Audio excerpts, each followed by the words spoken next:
जो कभी कहा करते थे कि तुम्हारे घर में चिराग बारने वाला नहीं आएगा, आज तो साला चारों तरफ रोशनी ही रोशनी। गाली देता था, आज वही ताली बजाता है। क्या रे यार, कहता भी अरे वो तो हमारे गाँव का है यार। और वही व्यक्ति कहता है वो अब जो हमारा बहुत कट्टर विरोधी हुआ करता था, वो कहता अरे साला वो तो हमारे गाँव का, दूसरे से कहता है, हमसे डायरेक्ट नहीं कहता। हिम्मत ही नहीं रही। आसान तरीके से मोबाइल चला लेते हैं, लैपटॉप चला लेते हैं, बाइक चला लेते हैं। इसलिए मत पढ़िए कि मुझे नौकरी पाना है, इसलिए पढ़िए कि मैं कौन हूँ, मुझे समझ जाना है। चाहते नौकर मत बनिए, मालिक बनिए ना। नमस्कार, आप देख रहे हैं यूनिक न्यूज़ 1 और मैं हूं आपके साथ सुमित श्रीवास्तव। दोस्तों, आज हमारे बगल में जितेंद्र जी हैं, जो दोनों हाथों से दिव्यांग हैं, लेकिन जज्बा इतना रखते हैं कि कुछ भी कर गुजरते हैं और सच्चाई के लिए हमेशा लड़ते रहते हैं। हम इनसे जानेंगे इनकी जीवन के बारे में, किस तरीके से पत्रकारिता क्षेत्र में आते हैं और किस तरीके की सेवाएं देते हैं। सर, स्वागत है आपका। Thank you sir. और आपने अपने चैनल पे रखा, इसके लिए धन्यवाद और आपके दर्शकों को सादर प्रणाम। सबसे पहला सवाल कि सर, दोनों हाथ ना होते हुए भी मतलब एक दिव्यांग व्यक्ति और इतना जज्बा रखते हैं। कहाँ दिख रहा है कि हाथ नहीं है?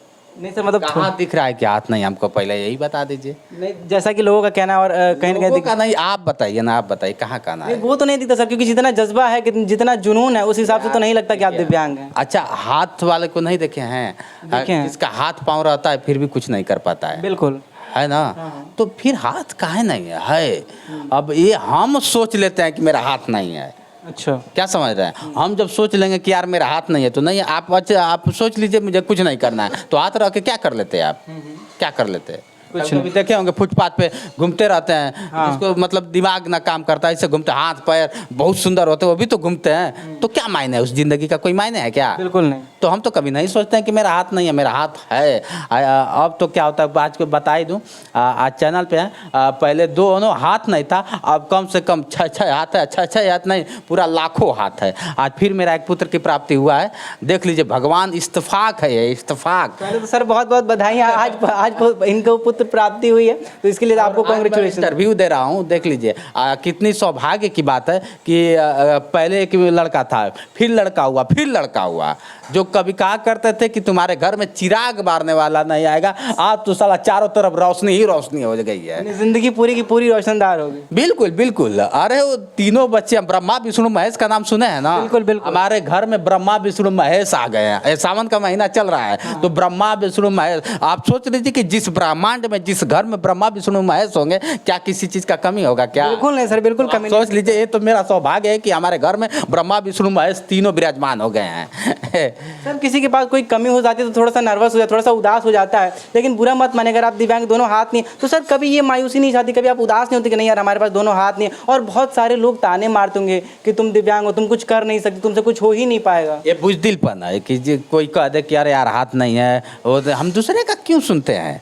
मेरा लक्ष्य मैं जानता हूँ। अगर शाम को, एक छोटा एग्जाम्पल, शाम को अगर मेरे चूल्हे में आग लगानी है, जो कर रहा है वो लगाएगा नहीं कि मुझे लगाना है? अभी गैस खत्म हो गया, दूसरा लाएगा कि मैं लाऊंगा? कहने को तो बहुत तरह की चीज़ें हैं, तो मैं कहने के पीछे नहीं जाता हूँ। मुझे करना क्या है, करने में विश्वास रखता हूँ, कहने में नहीं। कहने वाले कहते रहे, और जितेंद्र का काम है करना, जितेंद्र करता रहेगा। पत्रकारिता क्षेत्र में सर कैसे आना हुआ? पत्रकारिता क्षेत्र, देखिए पत्रकार मैं नहीं हूँ, अब मैं बता दूँ, इसलिए कि मैं पढ़ा भले ही ग्रेजुएशन किया हूँ, इसी बेचू से ग्रेजुएशन मैं किया हूँ, लेकिन पत्रकारिता की पढ़ाई नहीं पढ़ा हूँ। मैं हमेशा कहता हूँ हाँ, लेकिन मुझे हक है, मौलिक अधिकार है। संविधान जानता हूँ मैं कि संविधान में लिखा गया है कि आपका मौलिक अधिकार है, आप आवाज़ उठा सकते हैं। चाहे माइक लेकर आवाज़ उठाइए, और चाहे क्या होता है कि आप क्या होता है ऐसे आवाज़ उठाइए। आप समाज के लिए आवाज़ उठा सकते हैं, कोई रोक देगा क्या आपको? बिल्कुल नहीं रोकेगा।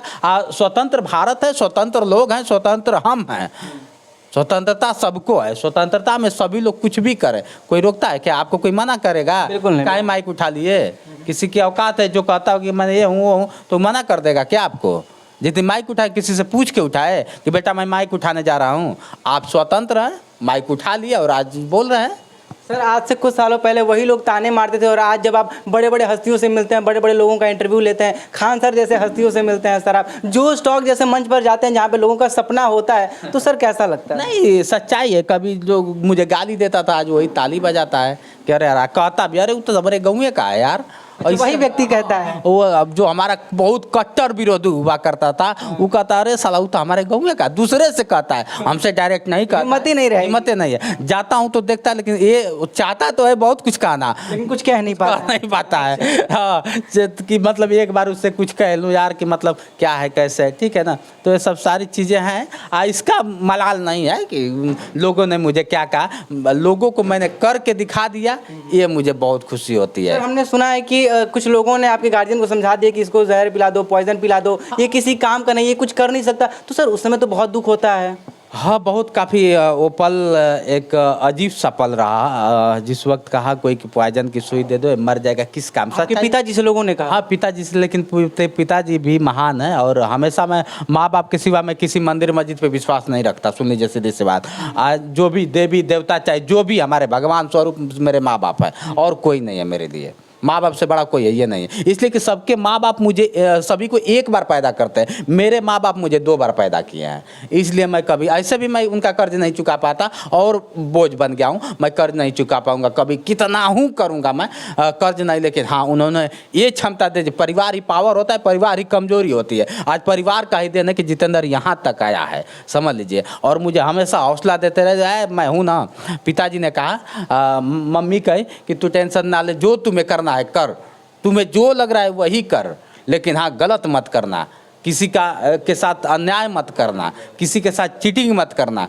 तुम अच्छा से काम करो, तुम्हें किसी चीज़ का दिक्कत नहीं होगा। आज किसी चीज़ का दिक्कत नहीं है। सर अगर व्यक्ति को खरोंच लग जाता है तो वो थोड़े से घर में आराम कर लेता है, लेकिन आप आराम नहीं करते हैं। आप बाइक चला लेते हैं, आप कार चला लेते हैं, आप लैपटॉप चला लेते हैं, आप एडिटिंग कर लेते हैं। सर ये संभव कैसे हो पाता है? देखिए, ये तो सही कह रहे हैं सब। मैं भी दूसरे को देखता था तो लगता था यार जी इसका हाथ नहीं है, कैसे कर लेगा। लेकिन जब अपने पे आए तब समझ में आई कि अरे यार क्या है कैसे है। बहुत सारी चीज़ें आप देख रहे हैं, आप इस पे लैपटॉप पड़ा हुआ है, आप इसको चालू करना होता है, सारी चीज़ें आप देख सकते हैं। ये मेरी मोबाइल है, मोबाइल को भी मैं एक खोल लेता हूँ, आप देख ही सकते हैं चल रहा है। एक बार दिखा दीजिए कितने आसान तरीके से मोबाइल चला लेते हैं, लैपटॉप चला लेते हैं, बाइक चला लेते हैं। मेरा लैपटॉप बंद है, अब दिखा दीजिए। अरे वाह भाई वाह, देखिए जितेंद्र जी कितने अच्छे तरीके से लैपटॉप भी ऑपरेट करना जानते हैं। बड़े बड़े लोग लैपटॉप की नॉलेज नहीं रखते, लेकिन इन हालातों में भी हार नहीं मानी और अपना जज्बा नहीं छोड़ा और इस तरीके से इतने अच्छे तरीके से कार्य करते हैं। और एक बार दिखा दीजिए, लैपटॉप ऑन करें और इस पर आप कार्य करते रहते हैं। हाँ, इसी पे सारा कार्य मेरा होता रहता है। ये मेरा छोटा सा ऑफिस है, आप लोग के आशीर्वाद से सब कुछ इसी में चलता सर है। बहुत सारे लोग मायूस हो जाते हैं, बहुत सारे लोग कुछ करते नहीं है, हाथ पर सही सब सलामत रहते हैं, लेकिन बेरोजगार घर पे बैठे हैं। लेकिन आप एक दिव्यांग होकर और इतना जज्बा रखते हैं, इतने अच्छा कार्य करते हैं। ये नहीं है, सुन लीजिए, बेरोजगारी कहीं नहीं है। बेरोजगारी हमारे दिमाग में है कि बेरोजगारी है, नहीं तो हम कुछ भी करें यार। आउट ऑफ कंट्री आप देख लीजिए, क्या जिसको नौकरी नहीं मिलता वो जीता नहीं है।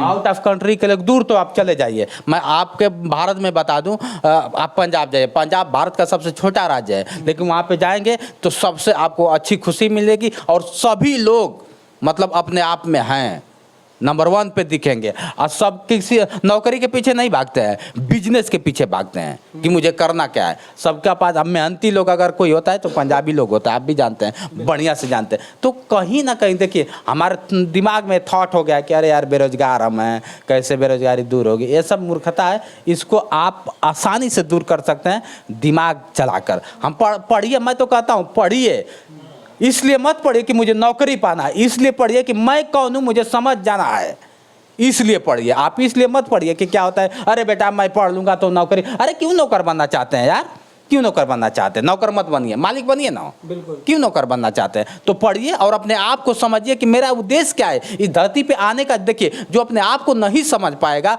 कभी दूसरे को नहीं समझ पाएगा। बिल्कुल सही। सर बहुत सारे लोग देखना चाहते हैं कि आप माइक पकड़ते कैसे हैं और मतलब पत्रकारिता कैसे करते हैं। एक बार अपने स्टाइल में सर करके दिखाइए, जिस तरीके से आप जोश एक्सप्रेस पे अपनी सेवाएं देते हैं। अगर आपको माइक पकड़ के कुछ बोलना हो तो। बिल्कुल बिल्कुल, माइक पकड़ा अब, यह माइक आपका रहा, आराम से एकदम शुरू हो जाते हैं। नमस्कार दोस्तों, मैं हूं जितेंद्र और आप देख रहे हैं जोश एक्सप्रेस। आज दिखाते हैं एक अलग अंदाज में, आप देख रहे हैं जमीनी हकीकत। यही है वो जो सरकार की नाकामियां यहाँ पे पड़ी है, लेकिन गोदी मीडिया नहीं दिखाएगी। हमारे जैसे लोग आएंगे और उसको धड़ल्ले से दिखाएंगे और वही लोग हमारे वीडियो को काट के कहते हैं कि आज का वायरल वीडियो। ऐसे लोग दिखाते हैं। बहुत खूब, इतना जज्बा, इतनी ताकत और इतना सर हौसला आता है आप में कि दूसरे लोग जो मतलब मायूस भी होते होंगे वो देख के इतना मोटिवेट हो जाएंगे, इतना उनके अंदर उतना ऊर्जा आ जाएगी कि आपको देख के मोटिवेट हो जाते हैं, और जो नहीं करने, जो असंभव कार्य होते हैं वो भी कर जाते हैं और बहुत अच्छा परिणाम निकलता है। अंत में हमारे दर्शकों को आप क्या कहना चाहें? नहीं, देखिए दर्शकों के लिए खास तौर से कहूँगा भैया, देखिए ये मत कहिए कि मैं किसी को देख के आगे बढ़ रहा हूँ, चाहे किसी खुद में कुछ अलग करो यार। सब में यूनिक। मोदी जी को कोई 14 से पहले नहीं जानता था, बिल्कुल नहीं, बहुत कम लोग जानते थे कि गुजरात के मुख्यमंत्री है, सुन लीजिए। लेकिन उनके अंदर क्या था, क्या पूरा देश जानता है, विदेश जानता है। तो आपके अंदर भी, हर एक इंसान के अंदर कुछ ना कुछ यूनिक होता है। आपके अंदर जो है मेरे अंदर नहीं है, मेरे अंदर है जो आपके अंदर नहीं है, तो हर एक इंसान आप में भी है। पहले आप उसको उजागर तो करिए। मोदी जी को तो सर 7-8 साल लगा, लोग मतलब जानने लगे, तो देश जान रहा है। सर आप तो सिर्फ 1.5 और 2 सालों में इतने पॉपुलर हो गए कि ऐसे ऐसे मंच पे जाते लोग सेल्फी के लिए तरसते हैं। नहीं ठीक है, देखिए मंच मिला, लोग सम्मान दिए, मैं किसी का वो नहीं करूँगा। सभी लोग मुझे सम्मान दिए और सभी लोग कहे कि भारत का पहला पत्रकार है जो इस तरह से बिना हाथ का पत्रकार था। आप भी देखे होंगे, बहुत सारे लोग देखे होंगे बिना हाथ का, जो माइक थामा होगा हाथ से ही थामा होगा। बिल्कुल सर। हाथ का माइक वाला कभी देखे हैं क्या आप? नहीं सर, बिल्कुल नहीं। वाकई मुझे लगा कि नहीं, चलो मैं कुछ किया हूँ और लोगों ने उस बात को समझा कि नहीं कुछ है। बहुत जल्द एक अलग अंदाज में दिखेगा, कुछ अलग होगा, मैं आपको जरूर बताऊंगा। सर आप एक बहुत अच्छा उदाहरण है किसी के लिए कुछ भी कर जाने का, और जीवन में कैसे सफल हो उसके लिए एक बहुत ही अच्छा उदाहरण है। बाकी आपने अपना समय दिया, इसके लिए आपको बहुत बहुत thank you sir, thank you. बाकी जितेंद्र जी कैसे लगे आपको एक बार कमेंट सेक्शन में जरूर बताइएगा। बाकी वीडियो में बने रहने के लिए आप सभी दर्शकों का सादर आभार।